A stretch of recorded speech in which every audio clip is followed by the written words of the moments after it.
And welcome back to Kerbal Space Program. What you see here is the current projected flight path of the Mayflower, the colony ship, as it leaves the Kerbin system. You can see that it's going to have a rather close encounter with the moon, and then finally reach Kerbin escape in another 15 hours.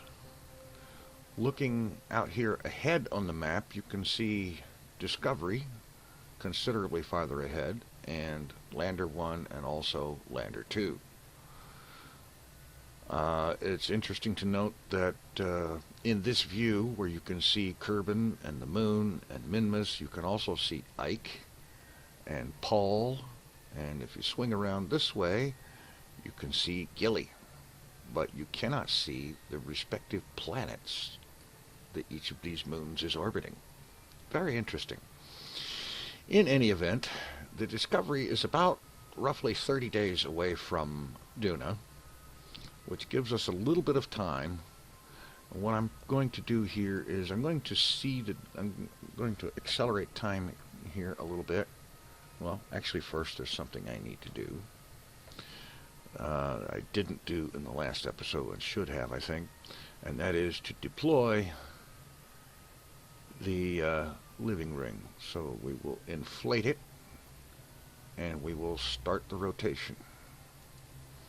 This is a life module, living module, where the crew and passengers will spend, well, actually I guess it's all crew.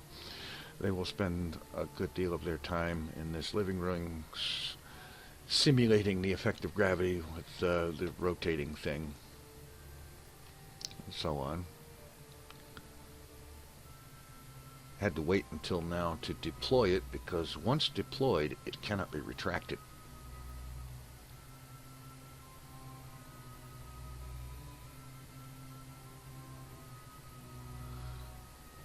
And so we have a bunch of Kerbals. I think there's, let's see, there's 1, 2, 3, 4, 5, 6, 7. We have 8 Kerbals aboard this ship. 2 here and 2 in each of those, and there's 5 in this section. 2 here and 2 in each of these other modules. So there's more Kerbals than I'm expecting in here. Anyway, we have a ship here, and this living ring looks remarkably like an inner tube. Okay, so we'll go back to the map view here, and we will accelerate time and see to it that the ship safely gets past the moon. And that course looks rather disturbingly angled in the wrong direction when viewed from this point of view. Let's warp time a little faster. Get past this encounter.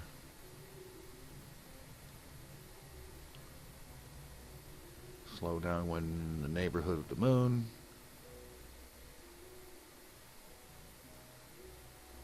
Okay. We're safely past the moon. Accelerate again. And get out to Kerbin escape.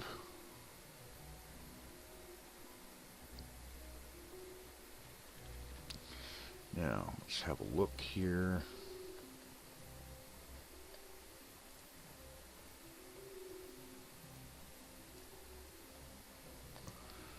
And set Duna as target. And you see we do not have an encounter at all. Because this, the escape burn was botched, and I think partly because the ship really should have had more quantum struts to keep it from wobbling in flight. All right, where is the periapsis? Out here 3 days away. And we'll just pop down a maneuver here.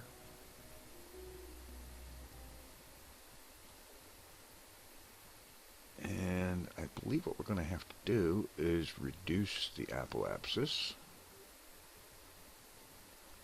until we have some possibility of an encounter. Which means undoing a lot of the velocity that was added in the last flight, but you do what you have to.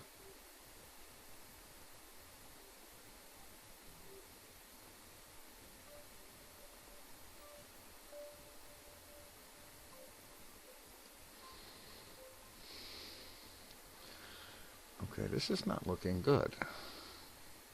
We may actually have to add. Let's just bring that back to 0 and start adding velocity.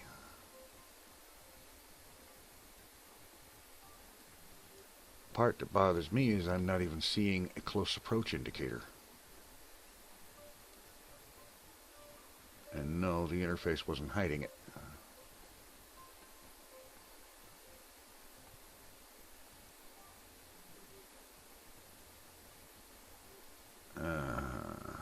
No, that's not looking good, and it's looking very expensive in terms of delta V. 482 meters per second. That's a fair bit.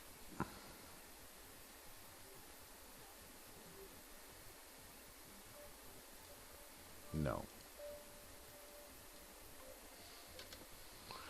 That's not going to do it all. All right. Let's set one out here at apoapsis in 91 days and see what we can get there.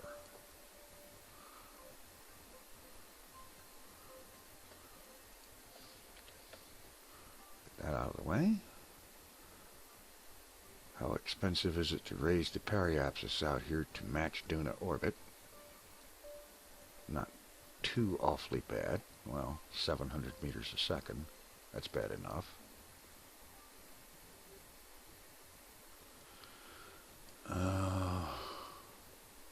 No.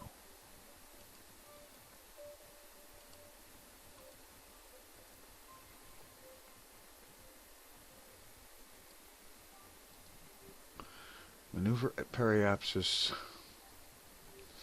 Let's reduce orbit altitude apoapsis down to that of Duna. And then when we get out there,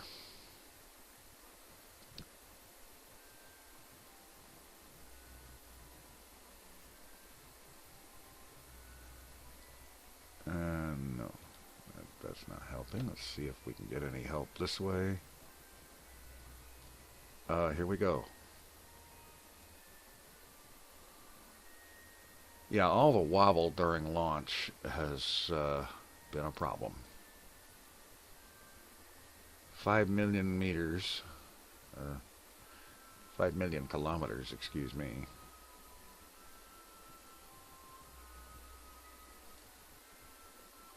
That was close. And then it disappeared.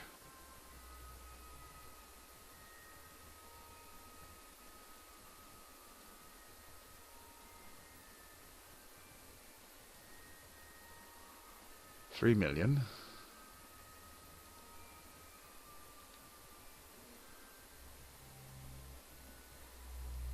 I'm going to go ahead and remember those numbers.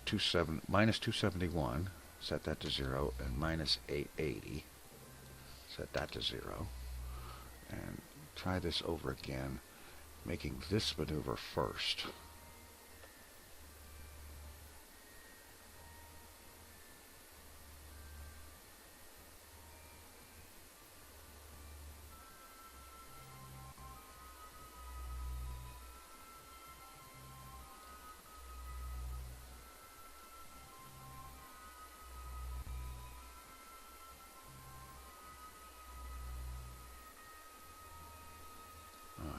Minus 880 on this one, so minus 880. At least it's a place to start. And now bring Procate down, bring the apoapsis down.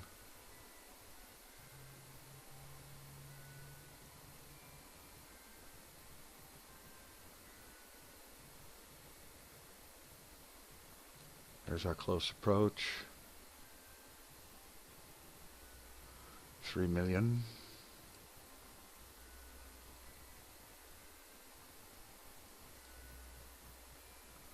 Three million 424.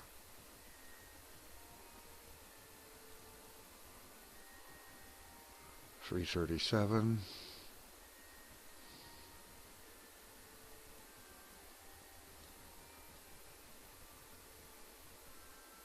Just lost it.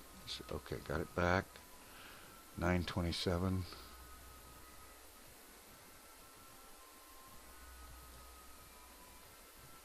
923. Might be able to get a little closer here. Oop.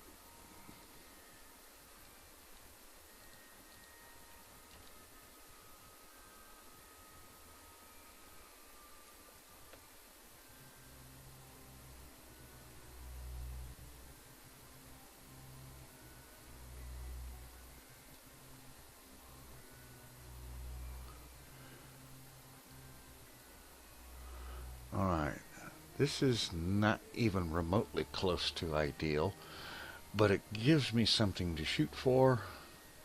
It puts it in a position to be in a close approach, and along the way, mid-course corrections can be made to refine the positioning. I'm going to see if a little bit of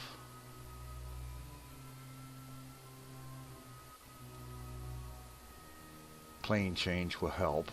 2688.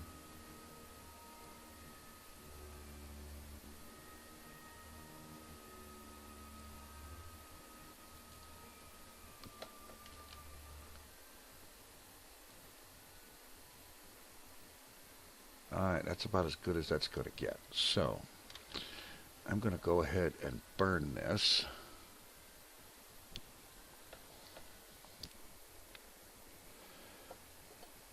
And let's see, that's going to take a few minutes to get this thing into position, even with Smart ASS doing the steering.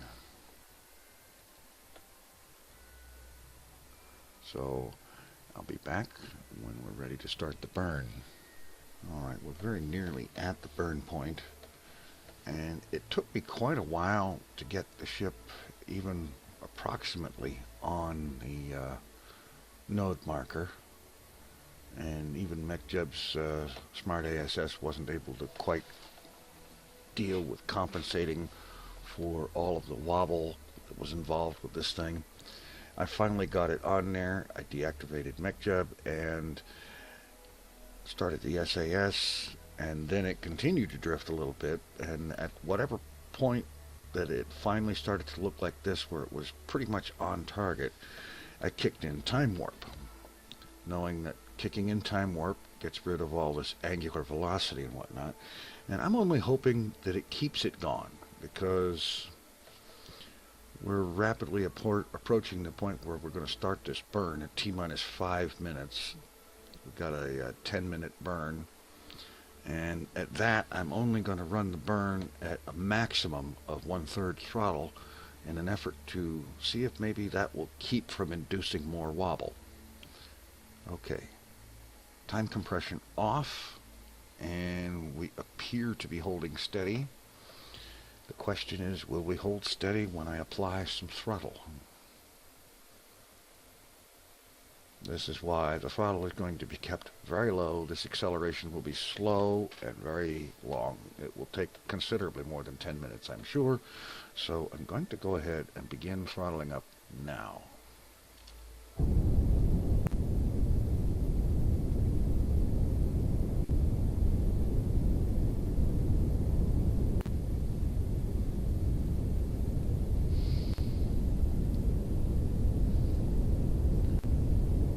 So far, so good.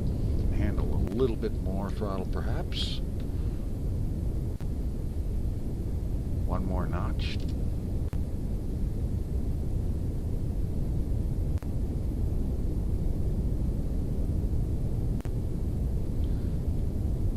And again, I'm using a low throttle, not out of any idea of fuel savings, but simply to hopefully not induce that course-killing wobble.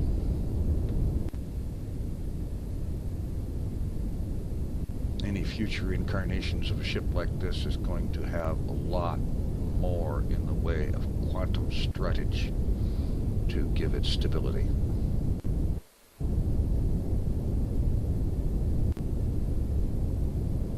As it is, if this ship makes it to Duna, that's going to be something of a miracle all by itself.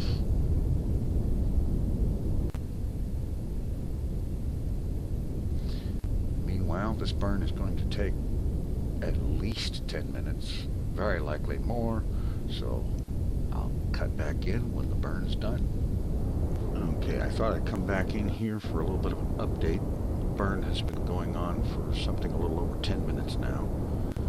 I have been able to work the throttle up to about 35 or 40% without having it induce any wobble.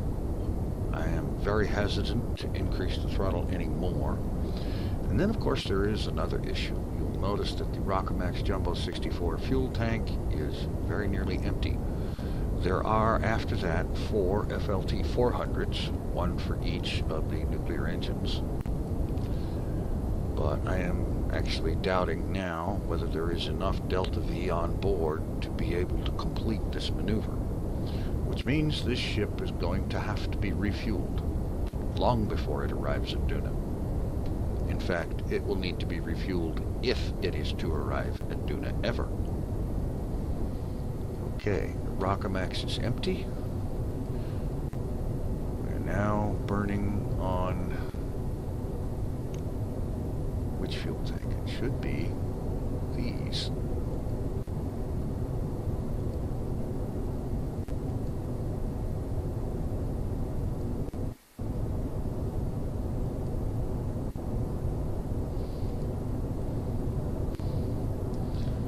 Okay.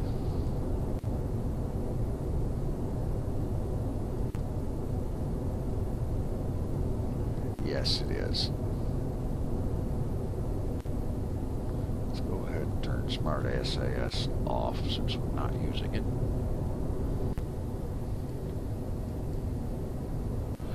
Alright, yes, it's definitely working the FLT 400s now.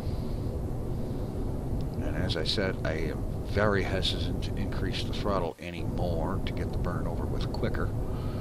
And we are something a little less than halfway through the amount of Delta V required. See on the map screen, the apoapse is slowly, oh so slowly, coming down to the 22,312 that it needs to be. It's got quite a ways to go yet. And so the burn continues, long and slow, and with concerns about whether or not there is enough fuel on board to complete it. I'll check in later. Alright, as you can see, the fuel in the FLT 400s is nearly exhausted, and we've got a lot more Delta V yet to burn. And so, at this point, I'm going to throttle down the engines and shut them down temporarily. And I'm going to transfer fuel from the landers into the booster stage.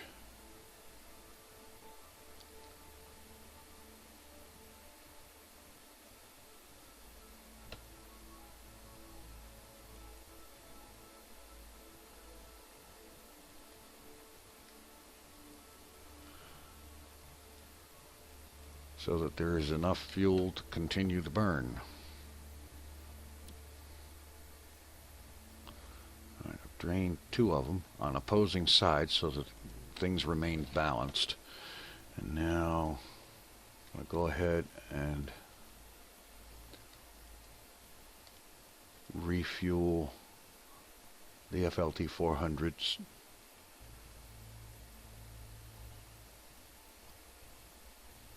And drain the remaining fuel out of the other 2 landers. The idea here is to have enough Delta V to actually get into a Duna orbit, where the landers will then be able to be refueled later before their landing.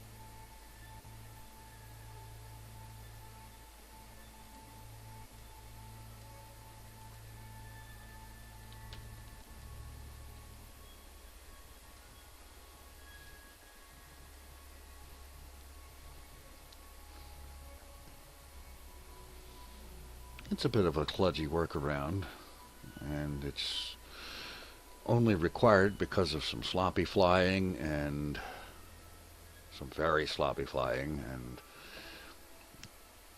bad design in not having enough quantum struts to keep this thing from wobbling around. I should have expected the wobbling because of the docking port being the only connection between the two parts of the ship.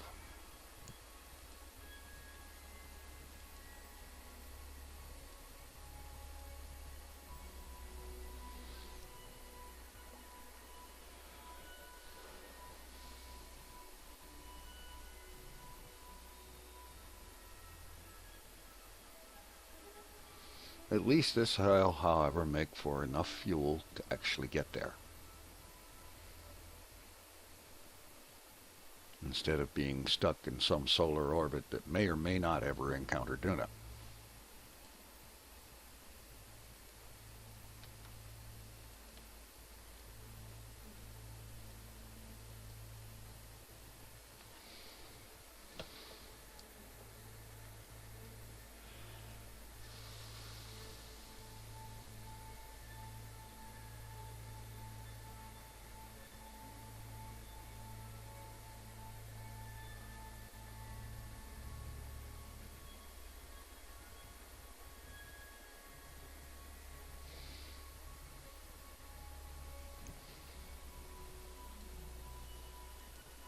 Okay, and transfer the remaining fuel from these guys.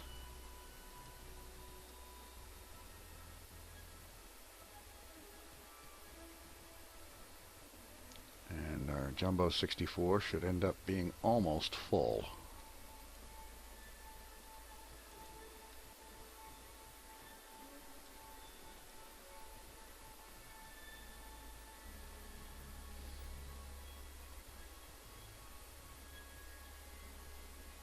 Almost. Alright. Now I need to take a few minutes here and see if I can get back on the maneuver node dead on. I am a few degrees off.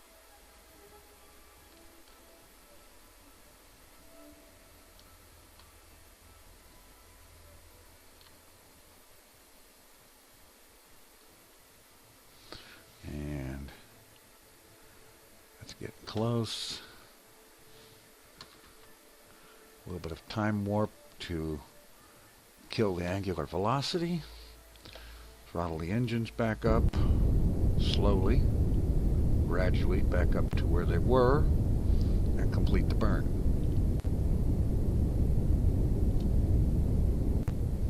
And I'll check in when I get there. Alright, this burn is almost completed, finally. After something in the neighborhood of an hour or so real time.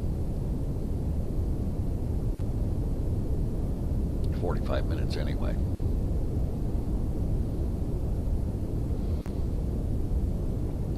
Getting very close.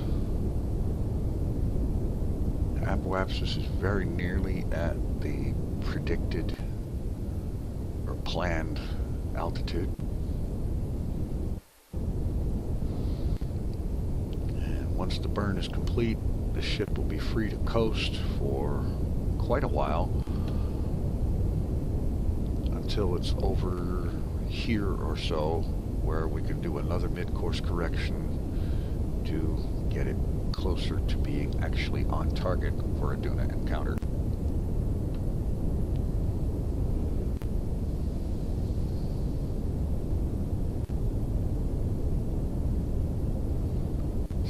Meters per second to go.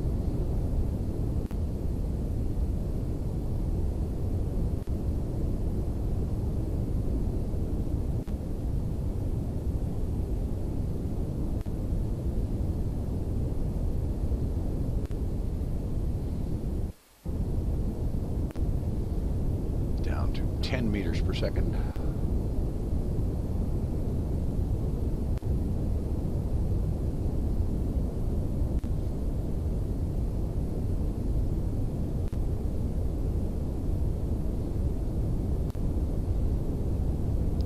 5, begin throttling down.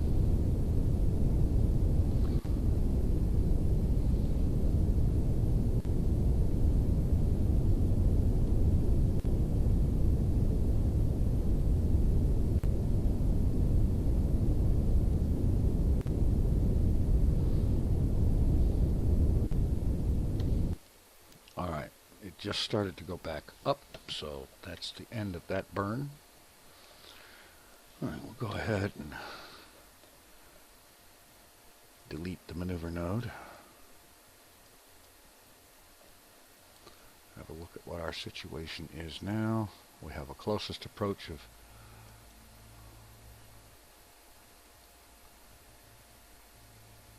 2,691 kilometers. Our ship will be there, Duna will be there, and so on. So yes, the ship will be making another course correction, probably about here or so, sometime after the Discovery and the first 2 landers arrive at Duna. Meanwhile, the next thing that needs to happen is the launch of the ship that's going to make all this refueling possible. So, let's adjourn to the Space Center. And here we are, back at the Space Center. We have Kerbal piloting our Kethane mining ship. And what we're going to do here is just get this thing into orbit and get it on its way to Duna. So without further ado, let's go. And given no unexpected surprises, I'll see you in orbit.